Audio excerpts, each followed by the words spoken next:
Hello everybody, welcome to दृष्टि CUET, जहां हम आपका साथ देंगे स्कूल से करियर तक। और आज का ये जो वीडियो होने वाला है वो है आपके लिए कि 2027 में जो बच्चे सीयूईटी यूजी का एग्जाम देने वाले हैं, how you can score 250 out of 250, है ना। या अगर इतने भी नहीं हो पा रहे तो इसके पास आप कैसे पहुंच सकते हो इस स्कोर को अचीव करने के लिए। क्योंकि देखो, जीएटी जो है एक बहुत ही ज्यादा इंपॉर्टेंट पेपर बनता जा रहा है सीयूईटी में, है ना। क्योंकि most of the students GAT लेते इसलिए क्योंकि देखो इसमें थोड़ा सा कौन सा रहता है, थोड़ा सा रीजनिंग, थोड़ा सा जनरल अवेयरनेस, करंट अफेयर्स, सबका मिक्सअप करके 50 क्वेश्चंस पूछे जाते हैं। अब उसके लिए हाउ कैन यू स्ट्रेटेजाइज जिससे आप मैक्सिमम स्कोर्स जो है वो कर सके, ठीक है। तो इस पूरे के पूरे वीडियो में एक बार जानेंगे कि कैसे आप कर सकते हो। और ज्यादातर हवाइयां बच्चों की इस तरीके की उड़ी होती है कि सिलेबस ही फिनिश नहीं होता है जीएटी का, है ना, क्वांट का। क्योंकि देखो एनटीए ने जो आपका सिलेबस साइड पे डाल रखा है बहुत ही कैसा है, थोड़ा सा नैरो डाउन करके डाल रखा है ना। जनरल अवेयरनेस में कुछ टॉपिक्स बता रखे हैं, जीएटी में भी मतलब जो आपका क्वांट्स वाला सेक्शन होता है उसमें भी थोड़े से टॉपिक बता रखे। तो अनफिनिश्ड सिलेबस वहां पर भी दिया गया है और आपसे भी फिनिश नहीं होता वो सिलेबस, है ना। अगर आप थोड़ा सा डेप्थ में देखेंगे तो सिलेबस थोड़ा सा ज्यादा बड़ा है, बट इजीली अचीव किया जा सकता है अगर आप अभी से थोड़ा थोड़ा इस पर फोकस करना स्टार्ट कर देते हैं तो। बहरहाल मैं यहां पे आपका सिलेबस डिस्कस नहीं करने वाला हूं, वो मैं करूंगा एक अगले सेशन में सिलेबस ओवरव्यू के। बट इस सेशन में मैं बात कर रहा हूं कि कैसे आप कुछ इंपॉर्टेंट टॉपिक्स को पढ़कर अच्छे से स्टडी करके आप क्या कर सकते हैं, ज्यादा से ज्यादा मार्क्स गेन कर सकते हैं, ठीक है। ओके, चलें आगे। यहां पर सबसे पहला है पैटर्न समझो। सीयूटी एग्जाम का पैटर्न अगर आप समझोगे तो वहां पर आपको बहुत सारी चीजें देखने को मिलेगी। एमसीक्यू बेस्ड पैटर्न है। करंट अफेयर की अगर मैं बात करूं, लास्ट 9 से 12 महीने का करंट अफेयर आता है। अब देखो करंट अफेयर सेक्शन में बच्चा डरता बहुत है, बट रियलिटी में डरने वाली बात ही नहीं है। क्योंकि 50 क्वेश्चन में से ऑलमोस्ट ज्यादा से ज्यादा, अगर मैं बोल दूं ना, बहुत ही ज्यादा बोल रहा हूं, ये वाला एक नंबर में 5 क्वेश्चन आते करेंट अफेयर से। ये मैंने ज्यादा बोला है ना। अगर मैं 2025 का पेपर एनालिसिस करूं और 2026 में जो पैटर्न रहा है, लगभग लगभग आपके 18 से 20 क्वेश्चन जो है वो आपके स्टैटिक जीके के रहे हैं, है ना। हमेशा आप देखो यार, चाहे वो कोई गवर्नमेंट एग्जाम हो, चाहे वो एंट्रेंस एग्जाम हो, सीयूईटी का हो, कोई सा भी हो, स्टैटिक आपका हमेशा आपको सिलेक्शन दिलाता है। मेक श्योर स्टैटिक को नहीं भूलना है ना। तो वो एक बहुत ही ज्यादा इंपॉर्टेंट चीज है। और यहां पर स्टैटिक जीके में क्या आता है, बेसिक आता है आपका स्टैटिक जीके का, कि स्टैटिक जीके में पॉलिटिकल साइंस, हिस्ट्री, इकोनॉमिक्स का बेसिक आपको पता होनी चाहिए। और वो बेसिक्स आप कहां से कर लेंगे, एनसीईआरटी से। अब देखो जीएटी में जो आपका सेक्शन है ना ज्यादा, वो political science, history, geography, economics से सारे हैं। अगर आप ह्यूमैनिटीज बैकग्राउंड के हैं तो आप ये जाहिर सी बात है सब्जेक्ट्स पढ़ रहे होंगे। अगर ये आप सब्जेक्ट पढ़ रहे हैं तो आपके लिए थोड़ा सा इजी हो जाता है in comparison to science students जो कि थोड़े से टिपिकल सब्जेक्ट्स पढ़ते हैं और उनके पास जीएटी है ना। लेवल कैसा रहता है भाई, इजी टू मॉडरेट रहता है, but tricky questions, options tricky रहते हैं। लेवल इजी टू मॉडरेट ही रहेगा, डिफिकल्ट इतना नहीं आता है। क्योंकि देखो मैंने भी खुद सेशंस पढ़ाए हैं जीएटी के, दृष्टि सीयूईटी के चैनल पर, एक बार जाके देख लेना, आपको लेवल पता लग जाएगा। क्योंकि सारे के सारे वो पीवाईक्यू हैं, है ना। तो वो आप देख सकते हो। तो what you just have to do, आपको फोकस करना है स्टैटिक जीके पर। करंट अफेयर आपका दृष्टि सीयूईटी पर चलेगा, देखते रहना, आराम से सारी चीजें क्लियर होती रहेंगी। और यहां पर क्या होना चाहिए, आपका गोल होना चाहिए एग्जाम को टैकल करने के लिए, स्पीड आपकी अच्छी हो with accuracy plus elimination skills आपको आनी चाहिए। देखो एलिमिनेशन स्किल ऐसा नहीं है कि कोई तुक्काबाजी आप करने वाले हो, तुक्काबाजी नहीं होती है, इट इज एन इंटेलिजेंस गेसिंग, है ना। आप सारे ऑप्शंस को पढ़कर वो ऑप्शंस हटा देते हो जो बिल्कुल भी आंसर नहीं हो सकता, अल्टीमेटली आप इवेंचुअली पहुंच जाते हो राइट आंसर पर, ठीक है। चलो, तो एक तो ये पॉइंट हो गया। चलो यार ये क्या हो गया, चलो कोई नहीं, है ना। एक तो ये पॉइंट है। और दूसरा पॉइंट अब जो आपको याद रखना है वो ये है कि किस तरीके से आप आगे चलोगे। अगर आप दूसरा देखोगे, करंट अफेयर की स्ट्रैटेजी 25 से 26, जैसे अगर मैं अभी की बात करूं तो वो आपको पढ़ना है। अगर 2027 के लिए प्रिपेयर कर रहे हो तो 26 से जनवरी से करंट अफेयर आप देखोगे, 27 तक के, जनवरी या मार्च तक देखते हैं ज्यादातर बच्चे। बट मैं प्रेफर करता हूं कि इस वाले सेक्शन पे ना इतना ज्यादा हवा मत बनाना इसका, क्योंकि अगर आप ऐसा करोगे ना तो करंट अफेयर के डर की वजह से एक्चुअली रियल पेपर में परफॉर्मेंस खराब होती है ना। हम सेशंस करेंगे करंट अफेयर के, वीकली, मंथली, जो भी आपको लगता है हम वो सारी चीजें करेंगे, तो आराम से आप वो देख सकते हैं। न्यूज़पेपर में द हिंदू, इंडियन एक्सप्रेस। अब देखो अगेन सीईटी यूजी का एग्जाम ऐसा नहीं है कि आप ये इससे यूपीएससी आगे जाके क्रैक कर लेंगे। सीईटी यूजी के एग्जाम में करंट अफेयर्स भी बहुत ही बेसिक आते हैं। तो अगर आपको न्यूज़पेपर पढ़ने की हैबिट है तो मैं कहूंगा 20 से 25 मिनट दे दो डेली के, आपका करंट अफेयर सॉर्ट हो जाएगा। यूट्यूब रिवीजन कर सकते हो, weekly current affair for revision only, यहां पे हम डालते रहेंगे रिवीजन सेशंस, तो वहां से आप देख सकते हो, है ना। आगे अगर आप चलोगे जनरल मेंटल एबिलिटी के जो क्वांट वाला सेक्शन है और रीजनिंग वाला सेक्शन है, उसमें क्या क्या आता है, number series, coding decoding, analogy, classification, blood relation, direction sense, syllogism और वीन डायग्राम, है ना। ये सारे के सारे जो टॉपिक्स हैं वो इंपॉर्टेंट है आपके मैथ्स वाले सेक्शन के लिए। देखो यार, मैं मैथ्स पढ़ाता नहीं हूं, दृष्टि सीईटी पे मैथ्स पढ़ाते हैं विवेक सर, अमेजिंग टीचर है भाई, है ना। तो वहां से आप पढ़ सकते हो। और दूसरी चीज अगर मैं बात बताऊं, जब आप जीएटी में जनरल अवेयरनेस प्लस क्वांट का सेक्शन सही से कर लेंगे, तभी जाके आपकी एक्यूरेसी मेंटेन होगी।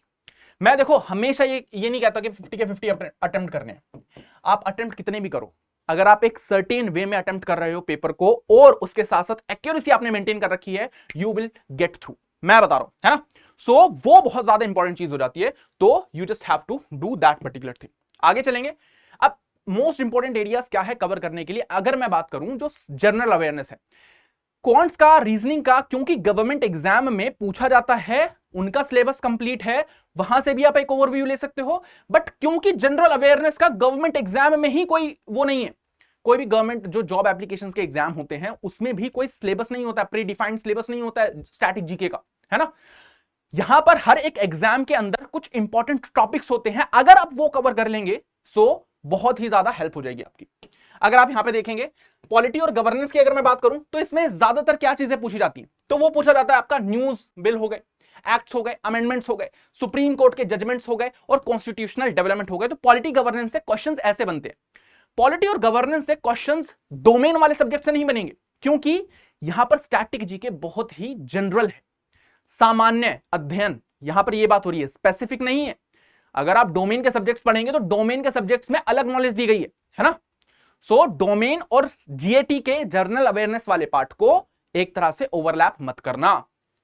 आगे आता है इंटरनेशनल अफेयर्स में। अब देखो समिट्स होते हैं पूरे के पूरे, कॉप के समिट्स होते हैं, पेरिस समिट हुआ था जैसे, है ना 2015 में, G20, ब्रिक्स, एससीओ, इनके समिट्स चलते रहते हैं। आपका बिम्स्टेक का समिट चलता है, एशिया आसियान का समिट चलता है, ईस्ट एशियन समिट चलता है, जिसमें इंडिया का अगर रोल दिखता है तो वो न्यूज आपको याद कर लेनी है।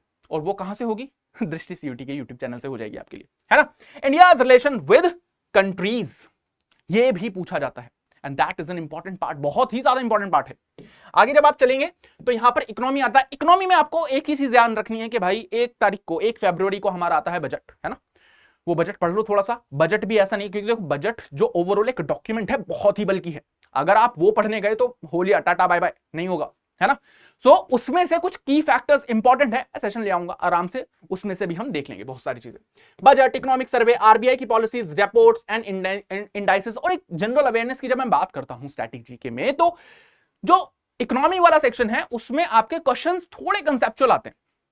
What do you understand by the national income, gross domestic product से आप क्या समझते हैं, सकल घरेलू उत्पाद, राष्ट्रीय आय, या मैं कहूं निवल लाभ, है ना। ये सारी चीजें जो हैं वो आपकी इकोनॉमी से पूछी जा सकती है, इजी है। अगर नहीं भी है तो हम इन क्लासेस में इतने कॉन्सेप्ट्स क्लियर कर लेंगे कि आपका सारा का सारा पॉइंट हो जाए क्लियर। साइंस एंड टेक में आपका इसरो के मिशंस हो गए, एआई, स्पेस, डिफेंस टेक। तो देखो जैसे बहुत सारी आपकी क्या होती है, मिलिट्री एक्सरसाइजेस होती हैं, है ना, मिलिट्री एक्सरसाइजेस हो रही हैं, है ना, तो उसके आधार पर भी क्वेश्चन पूछे जाते हैं, तो वो हमें करना है। अवार्ड्स एंड स्पोर्ट्स की अगर मैं बात करूं तो major awards, Padma awards, Nobel awards, sport winners, ये सारे पूछे जाते हैं। एनवायरमेंट में क्लाइमेट समिट आ जाता है आपका, कॉप का, नेशनल पार्क, स्पीशीज आ जाती है। अभी भी बहुत से बच्चों को लग रहा होगा कि सर यहां पर तो आप भी नहीं बता रहे हैं कि प्री डिफाइंड है सिलेबस है, नहीं है। आपके लिए एक अलग वीडियो में रिकॉर्ड कर दूंगा, मैं और विवेक सर रिकॉर्ड कर देंगे, आराम से देखना उस वीडियो को। क्योंकि देखो बच्चे, सिलेबस जो है ना जनरल अवेयरनेस का, मैं अगेन वही कह रहा हूं कि एक बार को क्वांट का सिलेबस आपको थोड़ा सा पता लग सकता है, बट जनरल अवेयरनेस का सिलेबस पता करने में बहुत टाइम लगता है ना, बहुत प्रॉब्लम्स भी आते हैं बच्चों को, तो वो वहां से उस एक वीडियो से हो जाएगा आपका, ठीक है। आगे चलेंगे। आप डेली रूटीन क्या होना चाहिए, अब देखो डेली 30 to 40 मिनट्स 10 से 15 न्यूज पढ़ लो, है ना। अगर वो न्यूज नहीं पढ़नी है तो भाई वीडियो देख लो, मैं तो सिंपल सी यही बात कहता हूं, एक वीडियो से आपका रिटेंशन थोड़ा सा बढ़ जाता है। इंपॉर्टेंट पॉइंट्स नोट कर लो उसमें से। वीकली आप रिवीजन प्लस एमसीक्यू कर सकते हो 2 से 3 घंटे। देखो अल्टीमेटली सिर्फ पढ़ना नहीं है, उस पढ़ाई को आपको अप्लाई करना है एमसीक्यू पर, क्योंकि अल्टीमेटली आप एमसीक्यू ही सॉल्व करने वाले हो रियल एग्जाम में। वहां पे आपसे कोई ये नहीं पूछेगा कितने नोट्स बनाए आपने पूरे साल, नहीं पूछने वाला है कोई अगले साल आपसे, है ना। So you just need to study मतलब बहुत ही हार्डकोर स्टडी करनी है भाई। उसके बाद अगर आप करेंगे, आप देखोगे तो मंथली में अगर आप जाएंगे 5 से 6 घंटे full revision plus test. Test नहीं भूलना है, टेस्ट से आपको मार्क्स नहीं देखने हैं इनिशियली, है ना। मार्क्स क्या पता नेगेटिव में आ जाए, क्योंकि नेगेटिव मार्किंग है, मार्क्स नेगेटिव में भी आ सकते हैं, मैं पहले बता रहा हूं। मार्क्स नहीं देखने हैं, टेस्ट दिए जाते हैं किस चीज के लिए, टाइम मैनेजमेंट के लिए, एक्यूरेसी के लिए, है ना। और अगर मैं टेस्ट की बात करूं तो ज्यादातर पहले अगर आप पीवाईक्यू कंप्लीट कर लेंगे दैट वुड बी ओके। अगर पीवाईक्यू की सीरीज देखनी है तो 2026 के लिए भी कराई थी, आगे भी 27 के लिए कराऊंगा। तो अभी से अगर तैयारी कर रहे हो तो यूट्यूब पर प्लेलिस्ट बनी हुई है मेरी, जाके देख लेना, जीएटी की, स्टैटिक जीके की, पता लग जाएगा कितना इंपॉर्टेंट। आगे चले, फिर अगर मॉक टेस्ट स्ट्रैटेजी की अगर मैं बात करूं, पहले मंथ में मॉक टेस्ट वीकली 2, दूसरे मंथ में मॉक टेस्ट 2, मतलब लास्ट 15 डेज में डेली मॉक 2। ये वो प्लान है जब आप लास्ट के फेज में होंगे, है ना। लास्ट के जो 3 महीने बचे होंगे ना, जब सीयूटी 2027 में हो रहा होगा, है ना, मतलब अप्रैल मई में ही होता है वैसे एग्जाम, तो फरवरी से आपके लास्ट के 3 महीने आप इस तरीके से तैयारी कर रहे होंगे। और हर एक टेस्ट के बाद गलत आंसर को एनालाइज करना है। आप देखो यार, यही तो वो है ना कि आधी जनता यही हार जाती है सीयूटी की। क्या होता है, आपने टेस्ट दिया, आपने मार्क्स देखे, अरे यार इतने कम मार्क्स आए, अगले में बढ़ा लेंगे, कोई नहीं, साइड रखाओ, दूसरा टेस्ट देते हैं। यही गलती, जब एक बार टेस्ट दे दिया, जो गलती आपने करी है ना वो दोबारा रिपीट ना हो, उसके लिए पेपर को एनालाइज करो, कहां कहां गलती हुई, क्या ये मेरी सिली मिस्टेक थी, क्या इस क्वेश्चन को मैं किसी और तरीके से सही कर सकता था, क्या लॉजिक लग रहा है यहां पे, क्या मैं एलिमिनेशन टेक्निक का यूज कर सकता था। ये सारी चीजें आप उसमें देख सकते हो। गेसिंग मार्क मिस्टेक्स जो है उसको पहचानना है, then you are good to go. आगे चलेंगे। अब अगर मैं पूरा का पूरा रूल बता दूं आपको, तो रूल ये है, accuracy will be above then the attempts. जो अटेम्प्ट अगर आप करोगे, कितने भी अटेम्प्ट करो, अगर एक्यूरेसी नहीं है, नहीं आने वाले मार्क्स। एक्यूरेसी है, थोड़े से कम अटेम्प्ट कर दिए हैं, 50 नहीं 45 कर दिए हैं, एक्यूरेसी अगर बढ़िया है, तब भी आप बहुत एक अच्छे मतलब फेज में रहते हो अपना ड्रीम कॉलेज या ड्रीम यूनिवर्सिटी पाने के लिए, ठीक है ना।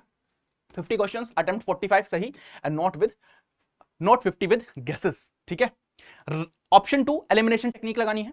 4 ऑप्शंस, 2 एलिमिनेट हो जाते हैं, 50% चांस है, स्मार्ट गेस करो, निकलो। देखो मैं हमेशा एक चीज कहता हूं, जब भी आप कोई एलिमिनेशन टेक्निक लगाते हो और आपको श्योर शॉट पता है कि इन चारों ऑप्शन में से 2 ऑप्शन तो नहीं है, उस क्वेश्चन को किसी भी कीमत पर जाने मत देना, अटेम्प्ट जरूर करना। क्योंकि 50% जब चांस होते हैं ना, तो या तो 50% सही होगा या तो 50% गलत होगा। और मेजरली नेगेटिव मार्किंग जो आपका सीयूटी में देखने को मिलती है, उस हिसाब से आपको इवेंचुअली बेनिफिट ही होता है 50% वाले क्वेश्चन अटेम्प्ट करने में, है ना। तो ज्यादा से ज्यादा उस पर मतलब मैं कहूंगा अपनी नॉलेज लगाओ। और दूसरी चीज, जब आप 50-50 वाले क्वेश्चन में फंस रहे हो ना, दैट मींस आपका रिवीजन क्लियर नहीं है, रिवीजन करो दोबारा, ठीक है। पीवाईक्यू मास्टरी जिसने ये कर ली, जिस बच्चे ने ये कर ली ना, उसका सीयूटी आराम से निकल जाएगा। मैं जीएटी की बात नहीं कर रहा हूं, मैं डोमेन्स की भी बात कर रहा हूं इसमें। If you have done PYQ thoroughly, religiously, मैं कह रहा हूं सीयूटी 2027 में रैंक 1 भी ले आओगे भाई, ठीक है। पीवाईक्यू इतना ज्यादा बड़ा सोर्स प्ले करता है इस चीज में। रीजन क्या है पीवाईक्यू का? बिकॉज पीवाईक्यू पे थीम्स रिपीट होती हैं, हर साल थीम्स रिपीट होती है। Even any exam, you can take the example of UPSC, themes repeat हो रही है वहां पे भी, है ना। तो सीयूटी में तो होगी ना। और eventually you will not believe, भाई एक क्वेश्चन जो है सीयूटी में आया एंड अगले साल वो यूपीएससी के प्रीलिम्स में पूछा गया है। The question is Gandikota canyon कहां पर है, कौन सी नदी पर है? Do let me know in the comment section, आपको पता होगा ज्यादा। चलो, रूल 4 है स्ट्रॉन्ग प्लस वीक एरियाज, इन दोनों को आपको आइडेंटिफाई करना है। Strong 100% accuracy, weak selective attempt. अब आप देख सकते हो स्ट्रैटेजी कौन सी वर्क कर ली आपके लिए, है ना। वीक रहोगे तो सिलेक्टिव अटेम्प्ट करोगे, सिलेक्टिव अटेम्प्ट करोगे तो आपने वैसे ही हार मान ली है, अपने हथियार छोड़ दिए मैदान में, and you are not going to get the result. बता रहा हूं मैं। टाइम मैनेजमेंट बहुत ज्यादा इंपॉर्टेंट है। 60 मिनट का पेपर है, फर्स्ट राउंड में 40 मिनट, सेकंड राउंड में 20 मिनट। यहां पे 2 राउंड में पेपर सॉल्व किया जाता है, बट मैं इसे रिकमेंड नहीं करता हूं किसी भी बच्चे को। आप अपने हिसाब से चूज करो भाई, कैसे आप। मैं देखो जनरली अगर मैं आपको बताऊं, कई सारे टीचर्स के इन्फ्लुएंस में आकर मैंने भी ये first round, second round, third round वाली ट्रिक अपनाई। भाई मेरे लिए क्या जमता है, मेरे लिए ये जमता है। अगर मैं कोई पेपर अटेम्प्ट कर रहा हूं, 100 क्वेश्चंस हैं उसमें, तो मैं 1 गो में लगभग 80% क्वेश्चन अटेम्प्ट कर दूंगा। उसके बाद में जो 20-25 बचे हैं वो करूंगा, और उसके बाद भी मेरी एक्यूरेसी बढ़िया आ जाती है। तो वो आपको अपना एक जोन आरा ढूंढना है जिसमें आप वो क्वेश्चंस अटेम्प्ट कर सकें, ठीक है। एंड यहां पर 2 मंथ मास्टर प्लान जो है लास्ट मंथ में आप क्या करेंगे, मतलब अगले साल के लास्ट मंथ में देख रहे हो कैसे कैसे हम चलने वाले हैं। स्टैटिक जीके कंप्लीट हो जाएगी, current affair start, weekly mock, daily MCQ, month 2 में full revision, daily MCQ, heavy mock practice, ये सारी चीजें आप करेंगे, है ना। फाइनल रियलिटी चेक क्या होगा, scoring 250 out of 250 is possible. हमें एम ये करना है, बट टॉपर्स की भी रेंज अगर आप देखें 230 से 250 के बीच में रहती है, तो उतना भी आ जाए, that means you are in a good position to get the dream university और अ ड्रीम कॉलेज, ठीक है। सो वो एक इंपॉर्टेंट चीज है, यहां पर आपको डिसिप्लिन, रिवीजन, एक्यूरेसी, इन तीनों चीजों पर अगर आपने धाक जमा ली अपनी, भाई मैं कह रहा हूं सीयूईटी फाड़ के आ जाओगे, बहुत बुरा, मतलब मैं इस लेवल पे कह रहा हूं, क्योंकि देखो अगर ये 3 चीजें आपकी सॉर्टेड हैं, हर एक चीज जो है वो आपको रियल एग्जाम में याद आएंगी, है ना। बहुत से बच्चे कहते हैं कि लास्ट डे पे एग्जाम में मैं पैनिक कर जाता हूं, मेरे को कोई चीज याद नहीं आ रही है। इट्स ओके, सबके साथ ये हो रहा है, और जिसके साथ नहीं हो रहा है वो नॉर्मल नहीं है भाई, ठीक है। सो वो चीज आपको याद रखनी है। अब देखो ये सारी चीजें जो हैं वो आप प्रिपेयर कर सकते हो, है ना। यूट्यूब पे हमारी कुछ क्लासेस चलेंगी, है ना, बट क्वेश्चंस कराएंगे हम यूट्यूब पे, है ना। बट अगर आपको ये चीजें डिटेल में पढ़नी है, बहुत तकड़ी तरीके से पढ़नी है कि पूरे साल हमारी एक इस लेवल पे तैयारी हो कि आसानी से हम इजीली वे में हर एक चीज को कंप्लीट कर सके। So what you can do yes, fusion batch, है ना। अब देखो fusion batch boards plus CUET के लिए, है ना। सो एक फ्यूजन बैच है, एक कैंपस बैच है। अब कैंपस बैच जो है वो आपका है उन बच्चों के लिए जो सिर्फ सीयूईटी की तैयारी कर रहे हैं, बेसिकली ड्रॉपर्स के लिए आप कह सकते हैं। फ्यूजन बैच में आपको बोर्ड्स प्लस सीयूईटी दोनों मिलेगा, है ना। और इसमें क्या मिलने वाला है आपको, सबसे पहली चीज वो है आपका कंप्लीट स्कूल प्लस सीयूईटी का कवरेज। अगर आप अभी स्कूल में हैं, 12th क्लास में आए हैं, अगले साल आप क्या करना चाहते हैं, सीयूईटी देना चाहते हैं, है ना। अगर आप सीयूईटी देना चाह रहे हैं, क्लास 12th का आपका सिलेबस भी है, तो वो सारी चीजें जो हैं वो आपको यहां पर कवर कराई जाएगी, है ना। लाइव क्लासेस होंगी daily, PYQ plus mock test मिलेंगे आपको, पीडीएफ प्लस सीपीक्यू, है ना, ठीक है। चैप्टर्स, प्रैक्टिस क्वेश्चंस, है ना। डाउट सपोर्ट के लिए व्हाट्सएप का रेजोल्यूशन मिलेगा आपको, है ना। मतलब इवन हम भी कुछ डाउट सेशन रखेंगे जिसमें आप लाइव आकर अपने डाउट्स जो है वो पूछ सकते हैं, because it is very important to clear the doubts.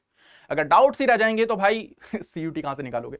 तो ये वो बच्चे हैं जो अभी जो है सीयूईटी की तैयारी कर रहे हैं, है ना, बट क्लास 12th में भी है।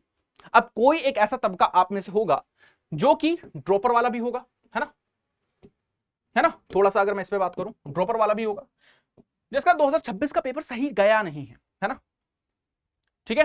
तो वो बच्चा जो है वो कैंपस बैच ज्वाइन कर सकता है, हालांकि उसके प्राइसेस इससे थोड़े से कम है। मतलब मेरे हिसाब से पूरे साल के लिए this is the only fee which you can pay for your school plus board actually, है ना। स्कूल हो गया, बोर्ड्स हो गया, सीयूटी हो गया, सारी चीजें कवर है इसमें फ्यूजन बैच में। और कैंपस बैच में आपका सिर्फ सीयूटी कवर है, because we are targeting those audience जो कि कहीं ना कहीं ड्रॉपर हैं और वो अपना स्कोर इंप्रूव करना चाहती है या अगले साल सीयूटी बेहतर ढंग से देना चाहती है ना। So you can join directly, मतलब मैं कहूंगा अभी जाके ज्वाइन कर लेना भाई, क्योंकि अगर मतलब बाद में जाके ज्वाइन करोगे ना तो फिर इवेंचुअली आप हरी में रहोगे, है ना। एक तरह से आप मतलब हैसल रहेगा आपका कि यार मैं क्या करूं, मतलब मेरे को समझ में नहीं आ रहा है किस तरीके से चीजें होंगी बढ़िया तरीके से। तो अभी जाके ये चीजें कर लो ताकि आगे जाके प्रॉब्लम ना आए, ठीक है। मैं आपके लिए आगे ऐसे सेशंस लाता रहूंगा, सिलेबस ओवरव्यू का सेशन आने वाला है बहुत बढ़िया, है ना, तो वो जरूर देखना। मैं मिलता हूं आपसे नेक्स्ट सेशन में, तब तक के लिए जय हिंद everyone, this is Aftab Saifi signing off, till we meet next time, bye. अब एग्जाम की तैयारी को और बेहतर करने के लिए हमारे चैनल को लाइक, शेयर और सब्सक्राइब करना ना भूलें।